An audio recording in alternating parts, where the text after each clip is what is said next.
Hi again. John Wesley, Bready, page 266 of this Freedom Whence, Bulwarks of Social Liberty. This chapter is entitled. It has to do so far with Lord Shaftesbury and his colleagues' impact upon social progress in industrial England from the 1830s onward.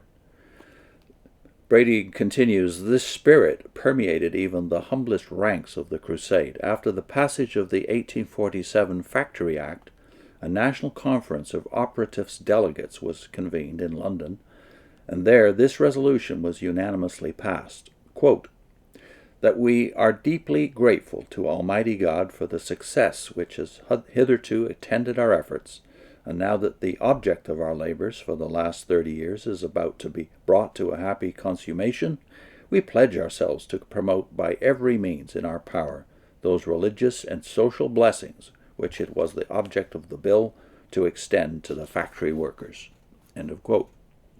The 10 Hours Acts, together with Shaftesbury's celebrated Mines and Collieries Act, represented the Magna Carta of the industrial workers' liberty. They closed the factories at 6 p.m. and kept them closed till 6 a.m., thus suppressing the guileful practice of shifts and relays, stopping night work and guaranteeing evening leisure. They established immunity from Sunday labor and enforced a weekly day of rest.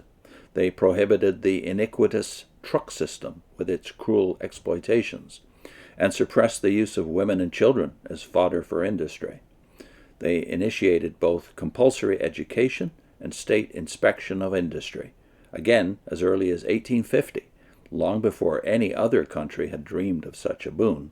They won for British operatives the Saturday half-holiday, thus providing a prolonged weekly period for recreation.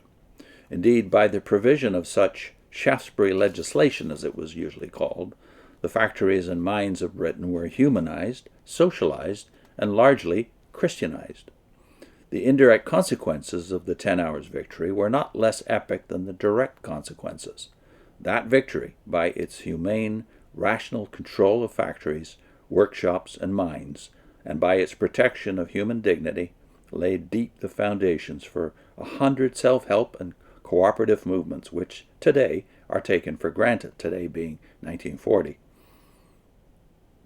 but which form the warp and woof of all most abiding in Anglo-Saxon democracy. The social industrial legislation which resulted from Shaftesbury's leadership and which was inspired by a Christian conception of the destiny of man, prepared the way for general education, juvenile and adult, for friendly and benefit societies, for recreation and temperance guilds, for literary and debating societies, for workers' institutes, and the self-governing British trade union movement, the like of which never before had been known. Was it not futile even to dream of successful democracy till the soul of man had been awakened to its potentialities, till the curse of slavery had been abolished, till leisure had been provided for self-help, and till at least the elementary lessons of organization had been learned by the populace? This truth, industrial operatives, parliamentary legislators, and the general population came gradually to recognize.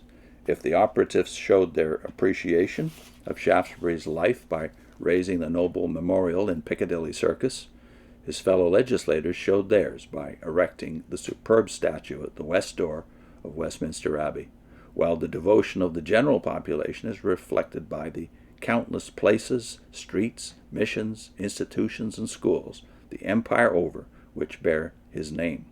There is more than humor in the words of George Jacob Holyoake, the pioneer of the Co-operative movement.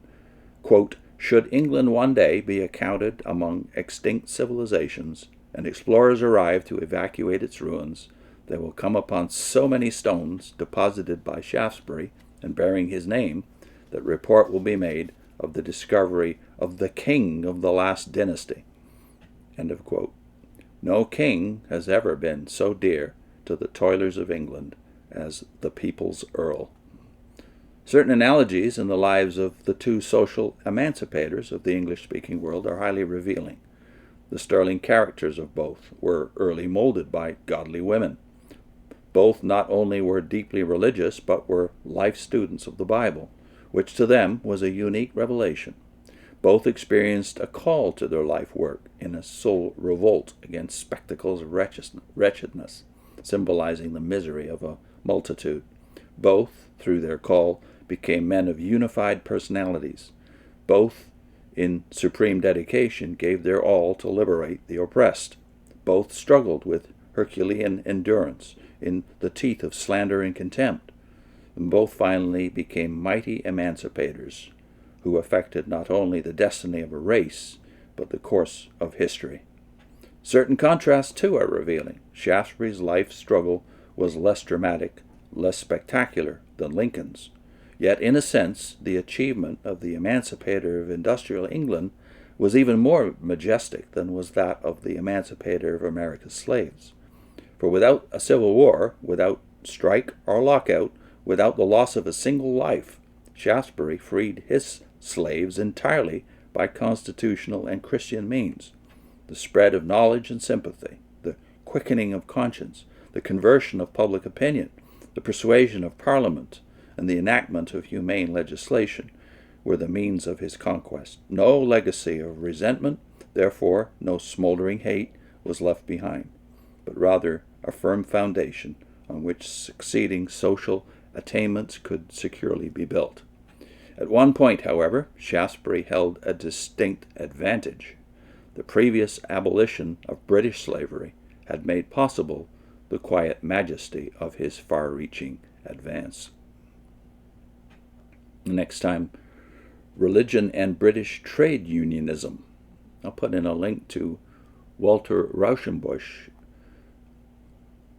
on the Jubilee and Leviticus chapter 25 and what it reveals about God's will for property and for his chosen nation. The land is mine, says the Lord. See you soon.